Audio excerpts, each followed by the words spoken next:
Pour parler de la transparence, je vous invite à retrouver le matériau tel qu'il était à la base du fichier, c'est-à-dire on va recharger le fichier 60-tour.blend. Et une fois que vous retrouvez les paramétrages par défaut, on va pouvoir parler de la transparence.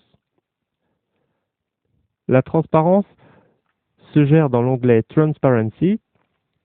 Elle s'active ou se désactive via la coche de l'onglet.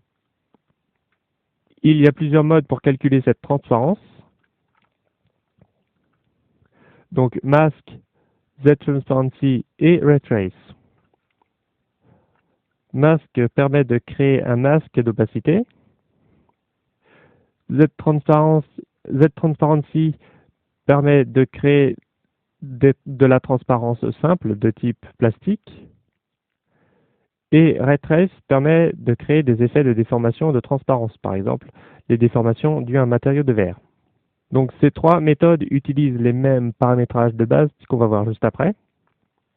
Donc on va commencer par le mode Z-Transparency. Il y a donc alpha ici qui gère la transparence, alpha 0 la transparence est totale et alpha 1 l'opacité est totale. Donc l'alpha qui est ici. Spécular, alors c'est la transparence de la spéculaire. Donc pourquoi est-ce que c'est séparé? C'est parce que si vous mettez l'alpha global du matériau à 0, eh bien vous allez voir que les tâches spéculaires sont tout de même opaques. Donc si on veut régler la transparence de ces tâches spéculaires, voire de les supprimer totalement, on peut agir sur les paramètres spéculaires donc, qui, comme vous le voyez dans la prévisualisation, fait apparaître ou disparaître l'alpha des tâches spéculaires. Je vais remettre la transparence à 0.5. Ensuite, on a un paramètre Fresnel. Donc le paramètre Fresnel permet de gérer différemment la transparence en fonction de l'angle à la caméra.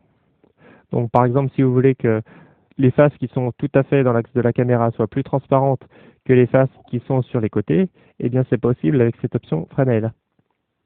Donc si vous activez cette option Fresnel, vous allez voir ce qu'il va se passer dans la prévisualisation. Alors je vais monter un peu le Fresnel pour que l'effet soit bien visible.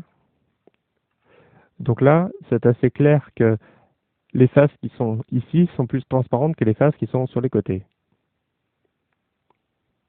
Donc voilà ce que c'est l'effet Fresnel. On utilise en général l'effet Fresnel